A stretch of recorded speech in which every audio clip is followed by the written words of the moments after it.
I told you yesterday that La Vuelta Femenina, you have to survive the crosswinds and the sprint stages before you get to the mountains, and today was no different. On paper, sprint stage from Barbastro to Huesca. We've left Catalunya and we're on to Aragon. We're heading over to Burgos and Lagunas de Naya, but today's stage, an intermediate sprint at the end of a very fast high-speed descent. It's actually a downhill sprint, and then the final 10Ks are uphill. But that's a Griffin Vulture. There's so many of these around my house. In fact, I see vultures every day. And when I'm going walking, sometimes I got heat stroke, and one, I swear a few thought they had me, and that was going to be it. But teams in GC formation, Vollering kept safe by Guazzini because there's crosswind threats. We see there's crashes in the middle of the peloton as well, I think with Emilia Farlin. So teams trying to stay at the front with Vollering, with Pauline Ferrand-Prévot, with Vos in that green points jersey. Little trek for Niamh Fisher-Black.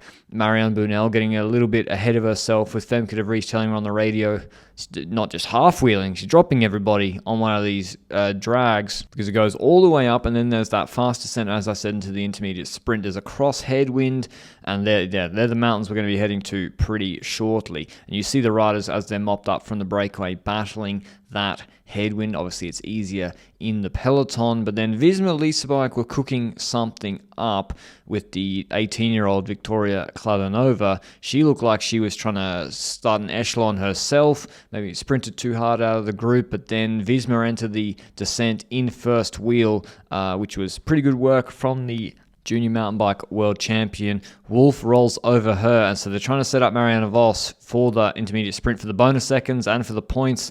To maybe go into the red jersey. Maybe the Vos wins the stage and Femke Heretzer or someone else loses time, could potentially go into the jersey. And you see how strung out it was on that descent. There's barely any time to come back to the front if you were in bad position before that sprint, which is in 1,200 meters, but at this speed, that's in about 45 seconds, 50 seconds, the speeds they're going. Heretzer gets the good jump and the better line with the lead out from Bredevold, and this is an omen of things to come, perhaps. Just like yesterday when Vos won the IS, Heretzer wins the intermediate sprint easily, and then Visma try to pull an echelon with Wolf, Ferrand-Prévot, and Vos. You've got Movistar in good position straight away with Lippert, Reusser, and Ferguson, and immediately there are indeed splits.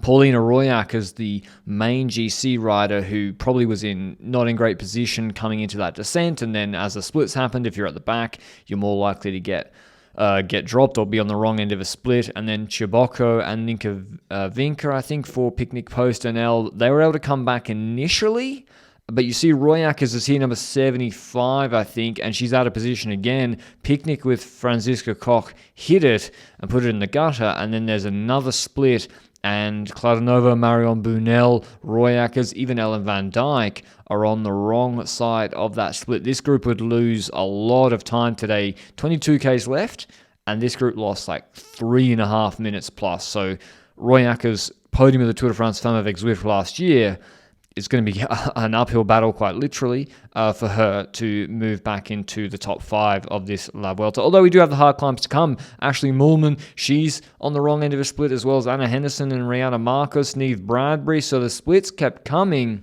but fortunately for them, it wasn't that much of a cross tailwind. It was more cross headwind. It was like 18 Ks and then dying down to 16 Ks an hour. So it wasn't just ripping apart the echelons. And because it was a false flat drag uphill, the speed was a bit lower rather than like a high-speed cross tailwind with a 25 kph cross tailwind where you just expect massive echelons like in the UAE Tour. So we're going to have a sprint, 3K to go banner, the illusion of safety for some riders, although there is a crash just after Faulkner goes on a flyer. 2.5 Ks to go. She launches it. They've got Borghese as a sprint option. There's another, this is very similar to that road furniture where Vollering nearly crashed yesterday. Right-hand turn, and then it squeezes again, and there's, I think, a roundabout afterwards. Crash. Everyone gets the same time, thankfully, Reusser as well. But it's the SD Works Pro Time show today. Van der Breggen, who's their GC leader, she comes to the front, and this is all about the SD Works lead out. She's one rider for 1,200 meters. There's a right-hand turn at like 400 to go, 350 to go. They've got Misha Bredevold in front of Femke Heretzer.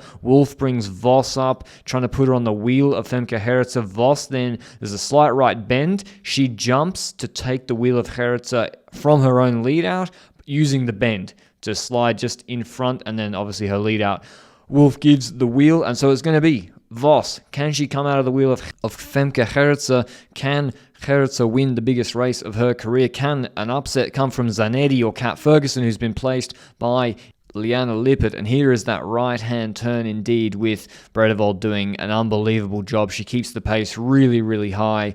She's got, look at how she lines this out. There's basically a split from Zanetti to Kasia-Niewiadoma, and then when Femke Gerritsen launches, I mean, Vos was right there. She's in the wheel, but the right rider won today. SD works perfect lead out, and Gerritsen was just too fast. When you see the overhead, actually, when Vos comes out of the wheel, it looks actually like Gerritsen keeps going further away. So deserved win for her, and the SD Works Pro Time train, they just keep on winning races. Doesn't matter who with, they win races throughout the year. Winning ahead of Austin, Zanetti, Bredevold, Jastrab, good result for the young American. Guazzini, Paternoster, Niewiadoma, Ferguson, Skalniak, Soika. Here is what Femke Gerritsen had to say after the race. Yeah, it's crazy. Yeah, I really didn't expect this today. I took the bony sprint and then I thought, okay, my sprint is good.